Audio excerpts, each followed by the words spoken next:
Content de vous revoir. Évidemment, vous étiez présent. J'ai déposé un projet de loi. Je pense que le titre est assez révélateur, visant à protéger davantage la population en cas de grève ou de lockout. Évidemment, c'est issu de réflexions au cours des dernières années. Vous avez tous des exemples de conflits de travail où il y a eu des préjudices importants à la population et à l'égard desquels on a été souvent interpellés. Des familles qui avaient des enfants à besoins particuliers, des personnes à faible revenu qui ne pouvaient se rendre à l'hôpital, des familles endeuillées qui voyaient les dépouilles s'accumuler dans des frigidaires, des parents dont les enfants ne pouvaient pas bénéficier d'un moyen de transport pour aller à l'école. Il y a beaucoup d'exemples, alors que ce que le Code du travail prévoit, c'est un régime de maintien de services essentiels en cas de grève ou lockout qui s'applique dans certains secteurs qui ne sont pas concernés par notre projet de loi, et je pense plus particulièrement à la santé, les services sociaux et la fonction publique. Donc, ce qu'on fait essentiellement dans ce projet de loi-là, on crée un nouveau régime parallèle à celui concernant les services essentiels, donc un régime de services minimum à maintenir pour éviter que la population soit prise en otage. Évidemment, il y a un encadrement à l'intérieur de concepts qui nous permettent de respecter les décisions jurisprudentielles et, évidemment, le droit d'association des personnes et le droit de négocier des conventions collectives de travail. Mais nous n'avions aucun outil au Québec qui nous permettait d'intervenir. Évidemment, il y avait la loi spéciale, mais depuis l'arrêt Saskatchewan en 2015, rendu par la Cour suprême du Canada, c'était plus accessible. Donc, on a deux nouveaux outils, évidemment, qui sont exceptionnels, qui doivent être utilisés avec parcimonie, au cas par cas, en tenant compte des circonstances, de la durée, des impacts de chaque conflit, et qui vont nous permettre d'éliminer ou de contrôler les dommages que la population pourrait subir. Évidemment, l'objectif est de s'assurer que la sécurité sociale, économique ou environnementale de la population ne soit pas affectée de manière disproportionnée. Ça, c'est eu égard au nouveau régime de maintien de services à maintenir. Et le deuxième outil, c'est quand il y a un préjudice grave ou irréparable à la population et que le ministre du Travail a utilisé ses services de conciliation-médiation et que c'est infructueux. À ce moment-là, les parties verraient leur dossier, ce qu'on appelle un différend. Un différend est un enjeu concernant le renouvellement d'une convention collective à un arbitre après, évidemment, consultation du Comité consultatif du travail et de la main-d'œuvre. Donc, c'est aussi simple que ça. Il y a aussi une harmonisation. Vous savez que dans les services publics, il y a un impératif d'envoyer un préavis de 16 jours avant l'exercice d'un droit de grève. Il n'y avait pas un tel préavis dans le cas d'un lockout. On s'est assuré d'harmoniser les dispositions pertinentes du Code du travail à cet égard-là.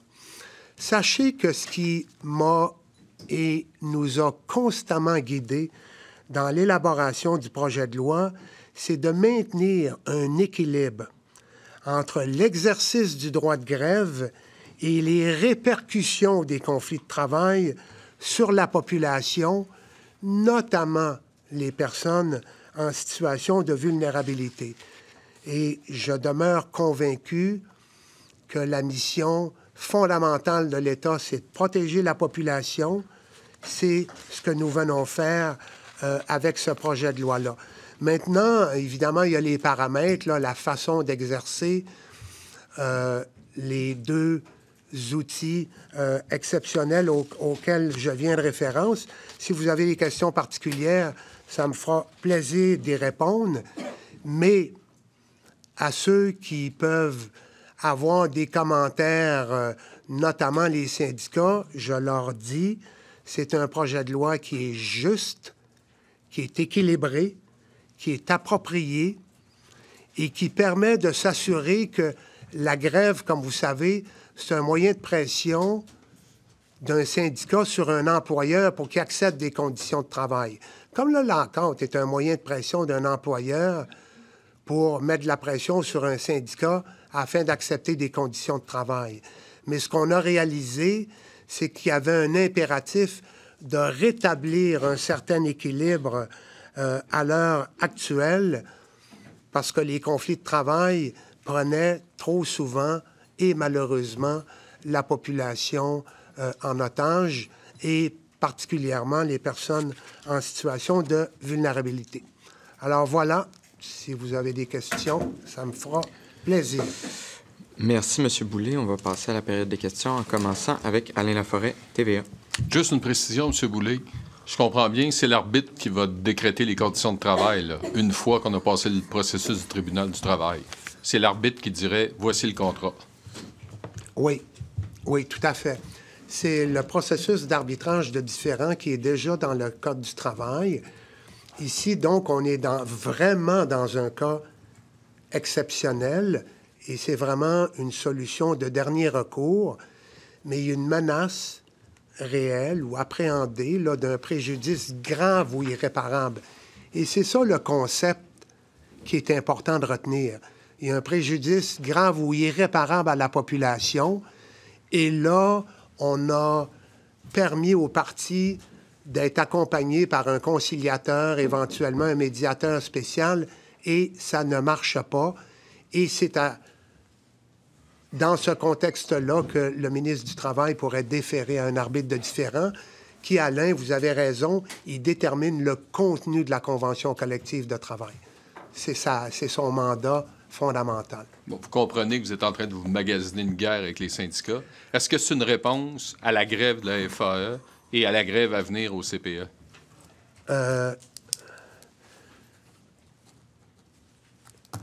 Moi, je pense que c'est bien balisé.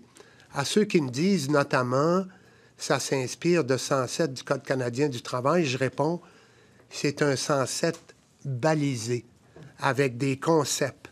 Est-ce que c'est une réponse à la grève qui s'est prolongée à la FAE? C'est circonstanciel. Mais c'est certain que si on me pose la question, est-ce qu'on est capable de documenter l'impact que pouvait avoir la grève sur les enfants à besoins particuliers?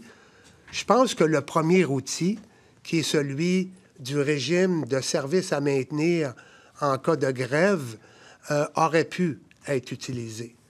Donc, en ce qui concerne les CPE, comme je l'ai mentionné, c'est pas dans le périmètre. Tu sais, pour l'arbitrage, ça s'applique pas. Mais pour la FAE, c'est oui. Pour la FAE, c'est oui. Pour les CPE, le régime de maintien de service, il s'applique aussi pour les CPE. Merci. Véronique Prince, Radio-Canada. Oui, bonjour. Je vais poursuivre là-dessus. À ce compte-là, ce qui fait peur un peu aux syndicats, c'est que vous allez pouvoir plaider que ça place les gens en situation de vulnérabilité dans à peu près chaque conflit. Tu sais, je veux dire, justement, la FAE, les CPE, on peut dire, bon, il y a des enfants vulnérables là-dedans qui peuvent être touchés. La grève, les moyens de pression du RTC avant le festival d'été, des gens vulnérables ne pouvaient pas se déplacer. Après ça, vous pouvez dire que, tu sais, dans tous les conflits, finalement, il y a probablement une personne en vulnérabilité qui est touchée. Tu sais, Post Canada, c'est pas Québec, là. Mais à Post Canada, on peut dire, bien, des gens étaient pas en mesure de recevoir des documents importants qu'ils attendaient. Donc, vous pourriez vous en servir dans à peu près tout, là. D'où l'importance, Véronique, d'avoir des balises claires. Et le processus demeure totalement apolitique. Pour le nouveau régime de maintien de service, ça se fait par la voie d'un décret gouvernemental, mais c'est le tribunal administratif du travail qui est saisi à la demande d'une des parties du mandat de déterminer si les balises sont respectées. Et pour le maintien des services, on dit, c'est-à-dire les services minimalement requis pour permettre que la sécurité sociale, économique ou environnementale de la population ne soit pas affectée de manière disproportionnée, notamment pour les personnes en situation de vulnérabilité. Donc, si le gouvernement, même le gouvernement pourrait adopter un décret et le tribunal administratif du travail, qui est indépendant et impartial, pourrait décider que les critères prévus au projet de loi ne sont pas rencontrés. Fait que c'est pour ça que je dis, c'est des outils exceptionnels. On n'a rien actuellement, sauf la loi spéciale. Donc, d'où la pertinence d'avoir un projet de loi qui s'intéresse aux besoins de la population, qui s'intéresse au fait que la population ne puisse être prise en otage. Puis oui, tout le monde ici dans la salle a eu des appels, a eu des discussions avec des personnes affectées par des conflits de travail sans être une personne syndiquée membre de l'unité de négociation. Donc, c'est le processus qui va nous permettre d'assurer de la totale objectivité des décisions rendues. Puis mon autre question, vous avez fait référence à 107, là, à moins que je me trompe, là. M. McKinnon, c'est pas contesté devant les tribunaux son intervention? Ouais. Est-ce qu'à ce moment-là, vous n'auriez pas été mieux d'attendre de voir s'il y a de la jurisprudence de ce côté-là? Mais Véronique, oui, je savais que c'est contesté devant les tribunaux. Ça va éventuellement aller jusqu'en Cour suprême du Canada. La décision peut être rendue dans quelques années, sinon plusieurs années. Mais 107... Là, je ne donnerai pas d'opinion juridique, mais 107, allez lire le libellé de 107. Or, comme j'ai mentionné un peu plus tôt, c'est pas un 107. Notre projet de loi, c'est un 107 balisé.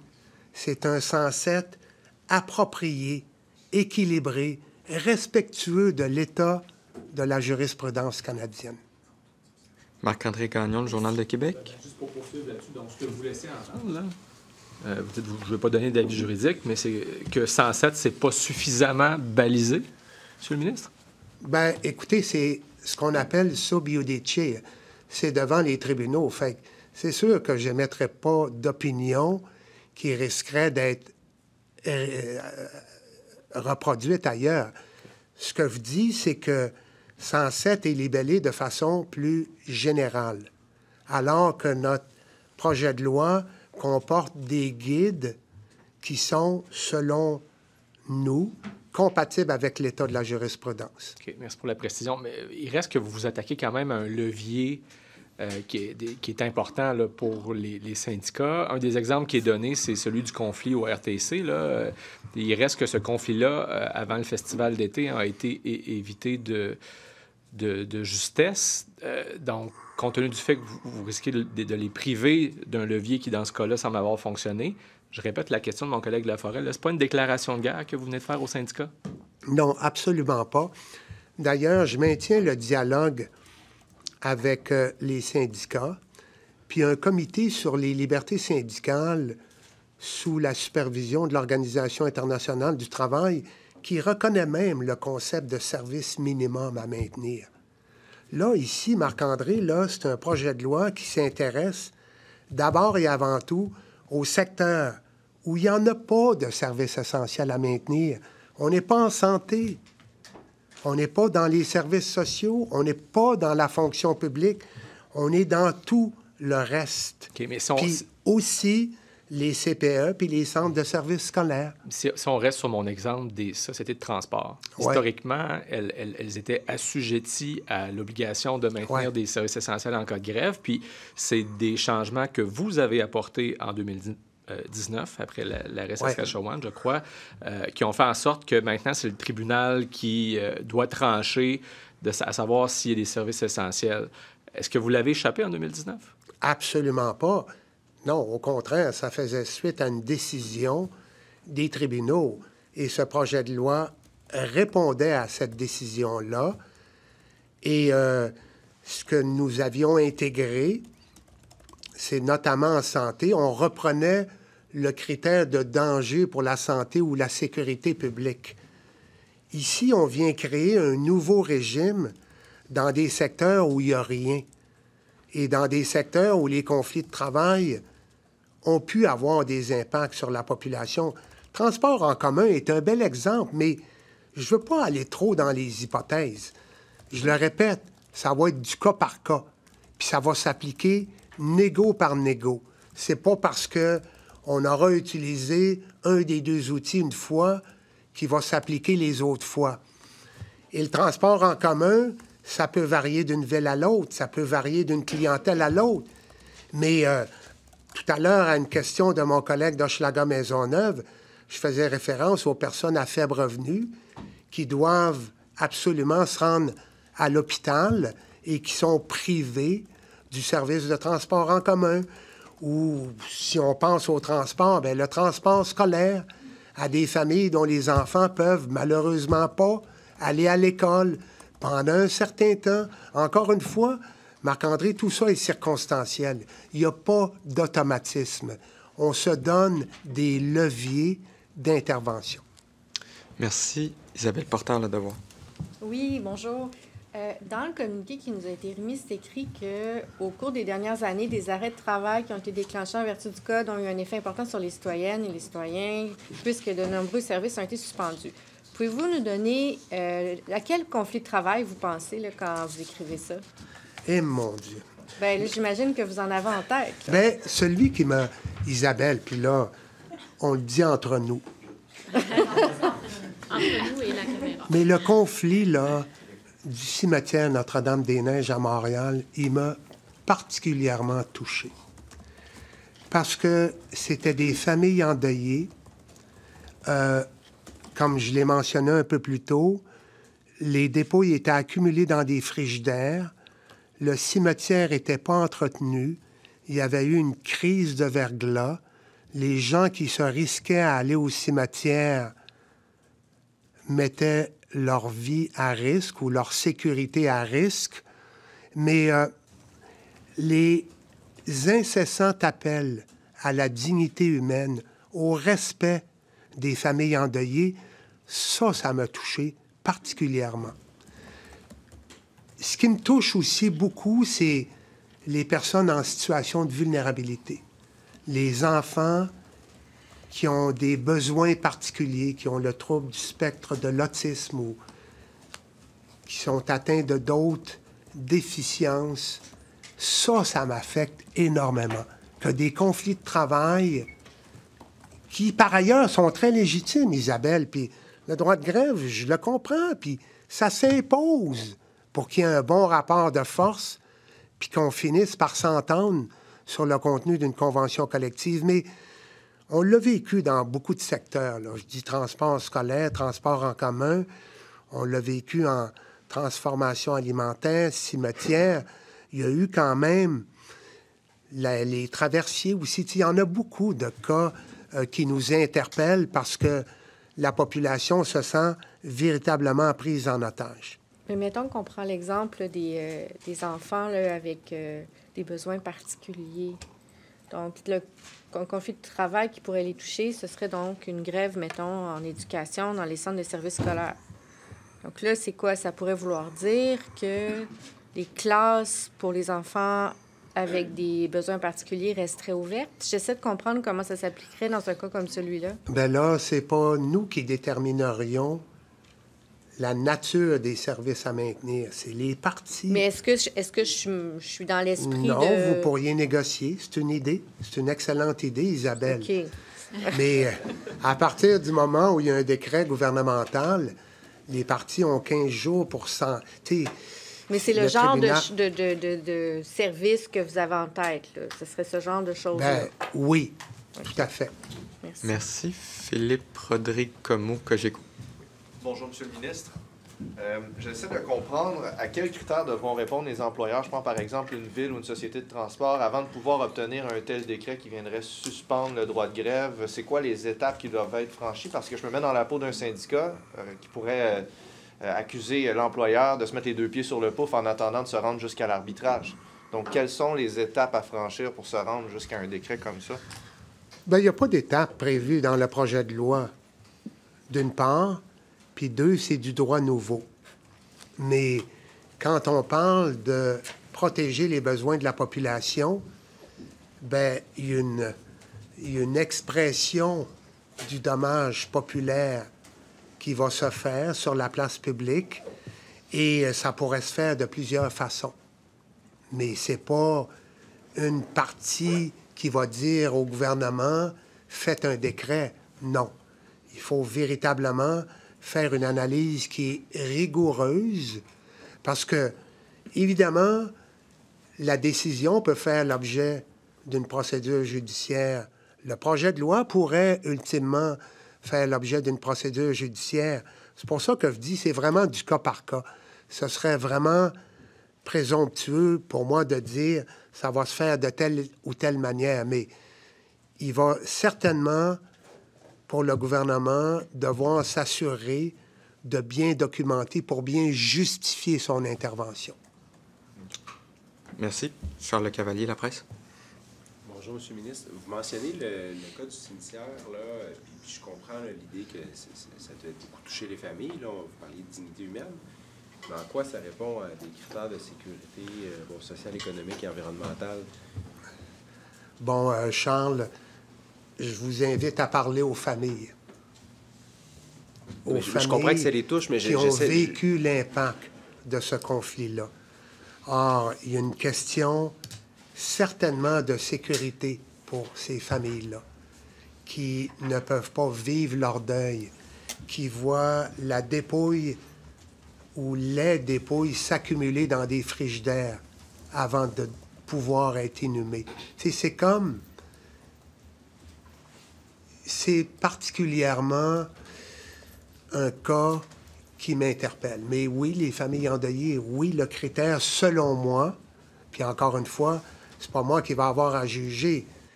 On veut que ce soit apolitique. C'est un décret et ce sera le tribunal administratif du travail qui aura à déterminer si les critères sont rencontrés. Parce que je ne veux pas préjuger, Charles. Si je veux, on se sert de cas hypothétiques, de cas exemplaires, mais je ne veux pas, de ma propre initiative, dire ça va nécessairement s'appliquer dans ce contexte-là. Et peut-être un autre exemple, quand il y a eu les grèves là, dans les abattoirs en 2021, est-ce que c'est le genre de situation où vous auriez demandé un décret? Probablement que, encore une fois, il aurait fallu documenter les impacts et voir aussi comment la sécurité économique ou environnementale de la population est affectée. Mais ceci dit, la décision, c'est le tribunal administratif du travail qui la rendrait. Fait que je vais répondre un peu, Charles, ce que je... Ministre, auriez-vous fait le décret là, pour que le tribunal se penche là-dessus? À l'époque de ces conflits-là, je me sentais démuni. Fait que c'est certainement des outils que j'aurais considérés. Puis peut-être, une dernière petite question, vous parliez des CPE, là, bon... Puis vous dites que vous voulez rééquilibrer là, disons, le rapport, ou conserver le rapport de force entre les syndicats et les employeurs, mais quel est l'enthousiasme des employeurs à négocier s'ils savent que leurs employés pourront plus faire la grève finalement parce qu'il faut assurer des services? Non, c'est des services minimalement requis. Le droit de grève peut continuer de s'exercer. Le droit au lockout peut continuer de s'exercer. On n'affecte pas ces droits-là. Je le reconnais. Le droit de grève, la Cour suprême du Canada a dit, fait partie intégrante de la liberté d'association. Et ça, c'est dans nos chartes, tant la charte canadienne que la charte québécoise. Et ça, on va respecter ça.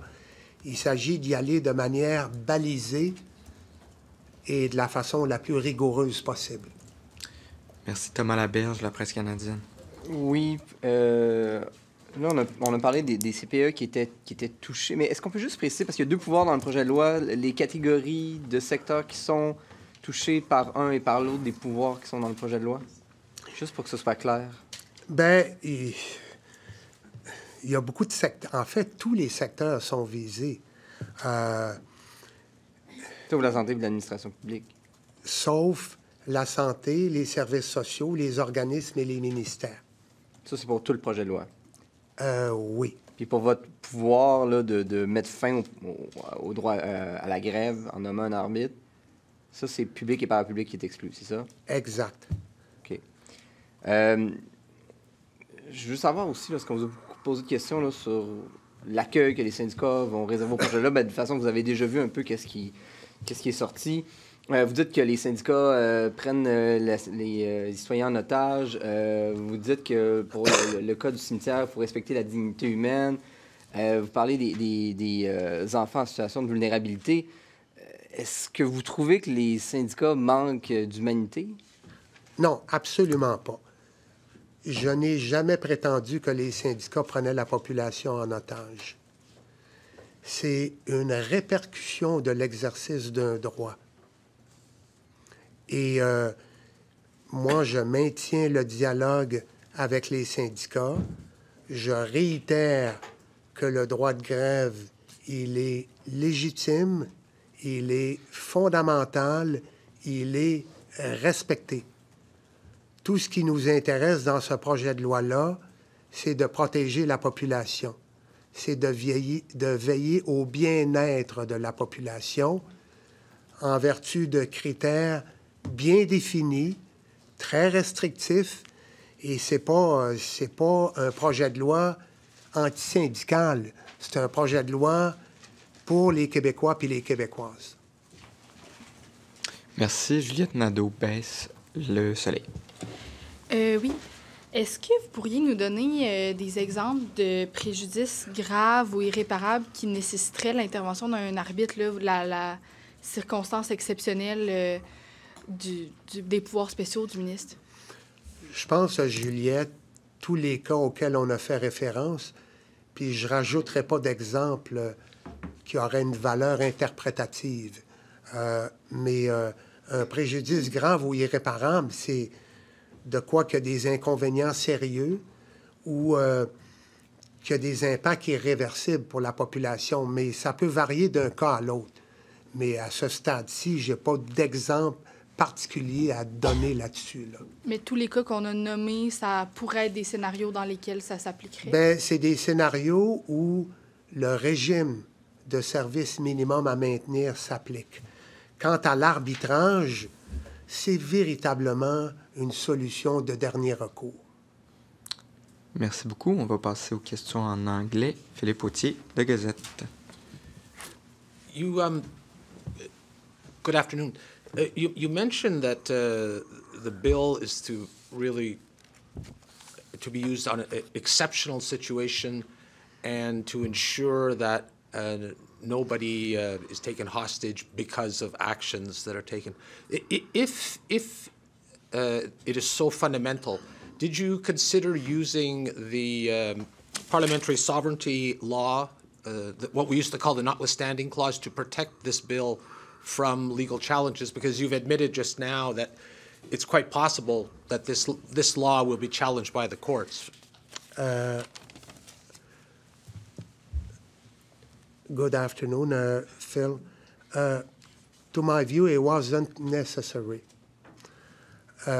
because I made sure that we were as respectful as possible of the different cases that have been heard by the Canadian courts over the last few years.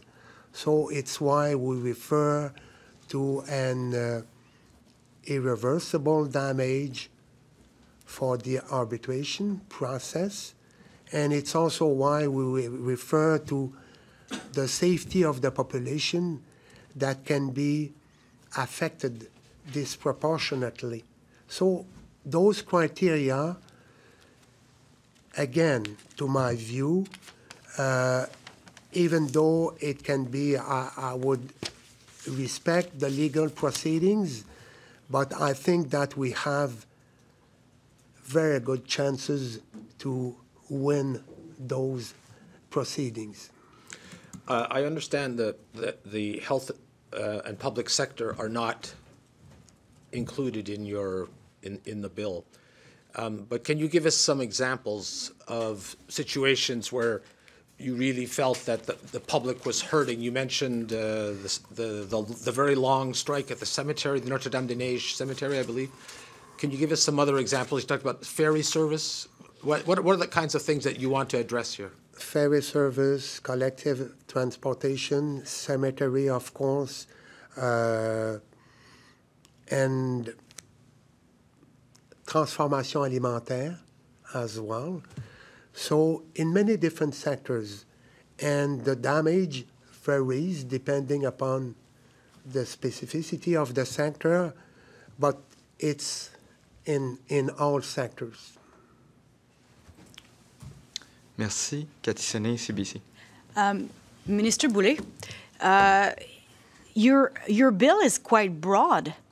Basically, you're targeting all the sectors that are not included in essential services. So is it because since you are the labor minister, you realized all the limits you have? It's an excellent point you highlight, Cathy. Other than a special law, we have no tools whatsoever. And there have been many labor conflicts that have triggered many damages to the population. And we had to have some tools to intervene and to make sure that the population is well protected following a strike or a lockout. It seems to me that when there is no essential service, it's at the end of the day, it's the population that can be affected by the conflict. And according to the Quebec Labor Code, we have nothing, no provisions whatsoever to do something, again, to protect and make sure that we put an end to a situation that is very detrimental to the population. So basically, when you looked at the strike of the FAE in 2023, on day 15, you were already impatient. It's your point of view, and I do agree with that. But realistically, what was your mindset during that strike? Long strike in education. We would have to take into consideration the duration of the strike, the circumstances, the impact on the children, and so on and so forth. And as soon as we have the right justification, we could intervene and make sure that at least there are minimum services that are maintained. And if I may add one more question. On your new power, if this bill becomes law, on your new power to ask for arbitration, what will be your criteria to ask for arbitration when you say, no, enough is enough? And as you know, the arbitration process, the second tool, doesn't apply to the public and parapublic sector. And the criteria is the préjudice sérieux ou irréparable, so the serious damage, serious or irreversible damage to the population. This is the criteria. And would you have an example in mind when you say that? As I answered to that question a few minutes ago, no, everyone can think about a specific situation, but it's a very exceptional recourse that would be used as a last resort. But it's fundamentally to protect the population. Merci, Olivia O'Malley, CTV. Unions are saying that you're taking away their strongest pressure tactic. What would your message to them be today as you tabled this bill? I will keep talking with them as I've been for so many years. And I know that the right to strike is a fundamental one that is in the Charter, that is in the Canadian as well, the Quebec one. I understand the parameters of the decision that was handed down by the Canada Supreme Court in Saskatchewan, and all the decisions that have been handed down all across the nation. So I say to the union, we have the same objective. We negotiate collective agreements, we negotiate renewals of collective bargaining agreements, but we have to find an agreement that is at the satisfaction of both parties. At one point, if there's a stalemate, as it were, we can use a right to strike for the union and the right to lock out for an employer, and I will always be respectful to that right. But beyond a certain point, we have to make sure that there are minimum services that have to be maintained. And again, in certain sectors, like the health and social services one, there are essential services. But in so many different sectors, there's nothing. So my message, we have the same objective. And I just want to make sure I'm understanding the 15 days. So if this bill passes and becomes law, the maximum strike length could be 15 days, case by case. I don't understand the question.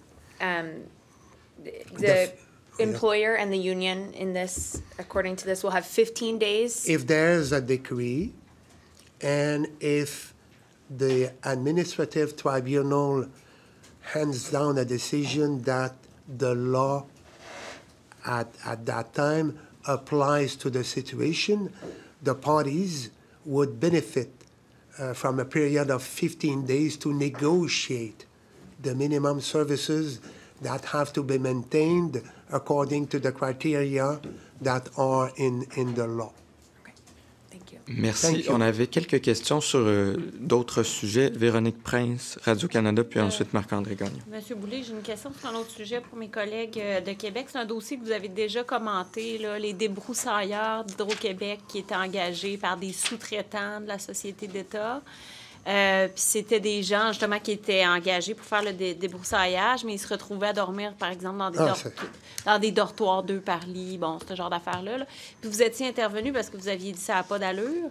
La CNESST est allée voir aussi, mais là, les dossiers sont en attente depuis comme 3 mois et demi, tu sais. Fait que c'est comme si tout le monde s'était insurgé de ça. Mais là, le processus est extrêmement long, là. Comment ça se fait que c'est aussi long avant qu'à un moment donné, il y ait quelqu'un qui agisse? Bien là, Véronique, c'est un environnement de travail qui était inadmissible, en violation avec nos lois en matière de santé et sécurité. Et Hydro-Québec prenait les dispositions qui s'imposent pour remédier à la situation, indépendamment de l'intervention de la CNESST. Donc, est-ce que vous avez vérifié si c'est encore les mêmes conditions de vie et de travail que celles qui avaient été rapportées? Ce que je veux dire, c'est qu'ils ont porté plainte à la CNESST, puis là, ça fait maintenant 3 mois et demi qu'ils sont en attente. Fait qu'il se passe... Puis qu'il n'y a pas eu d'intervention. Bien, en Alors, fait, c'est ça. Est-ce que vous trouvez que c'est normal que la CNESST mette autant de temps? T'sais? Véronique, Ma réponse, c'est non. Je vais vérifier, je vais m'assurer que c'est fondé, parce que normalement, il y a des interventions qui sont faites de manière prioritaire le plus rapidement possible. Et je vais m'en assurer. Marc-André Gagnon. Oui, en fait, je veux revenir sur le projet de loi. Évidemment, je n'ai pas eu le temps de tout regarder les articles dans le détail, mais est-ce que vous seriez prêt à inclure dans votre projet de loi une disposition de dérogation, un peu comme l'Ontario l'a fait là, avec les travailleurs de l'éducation pour se prémunir contre les contestations constitutionnelles? Moi, je pense qu'on a toutes les protections qui s'imposent contre les débats, à l'égard des débats constitutionnels. Ceci dit, c'est un projet de loi. Et à chacun des projets de loi que j'ai déposés, j'ai réitéré qu'il était perfectible. On va avoir des consultations particulières. Je vais écouter les parties syndicales, les parties patronales, les autres partenaires intéressés par ce projet de loi-là. Et en étude détaillée, je serai ouvert, bien sûr, à m'inspirer ou à faire des amendements si ça s'impose. Okay, donc, autrement dit, vous n'êtes pas fermé à une disposition de dérogation comme semblable à celle que l'Ontario a utilisée, parce que finalement, vous savez qu'ils ont dû abroger la loi là, devant le mouvement de grève que les travailleurs ont osé faire malgré tout. C'est certainement pas une inspiration. Okay. On ne s'est pas inspiré de ça, au contraire. Deuxième précision, juste être certain de bien comprendre. Donc, pour les CPE, peut-être m'expliquer de nouveau pourquoi ils ne sont pas visés par votre projet de loi? Ben oui, ils sont visés pour le premier outil. Mais pour l'arbitrage, tous les employés du secteur public, parapublic, ce qu'ils sont, ne sont pas concernés par l'arbitrage. Mais pour le régime de maintien de service, en cas de grève ou l'encontre, ils sont concernés. Mais... un conflit d'intérêt parce que vous êtes l'employeur puis vous le demanderez le pouvoir? Ou... Bien, il y a une loi. Il y a des lois spécifiques. Hein. Il y a des secteurs qui sont régis par des lois particulières. Là, nous, on s'intéresse à tous les rapports collectifs du Code du travail, qui dépendent du Code du travail. Donc, il y a des lois particulières. Puis c'est sûr, Charles, que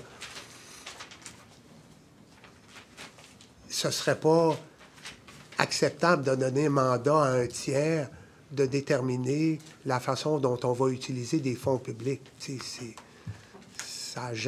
s'est jamais fait, là. Merci. Oui, je peux juste me permettre pour les... Est-ce que ça concerne les municipalités, vos pouvoirs? Non, les municipalités sont concernées. Ils sont assujettis aux deux outils. OK. Par exemple, là, le lock-out du zoo de Granby, on comprend qu'il n'y aurait pas d'intervention dans un cas comme ça.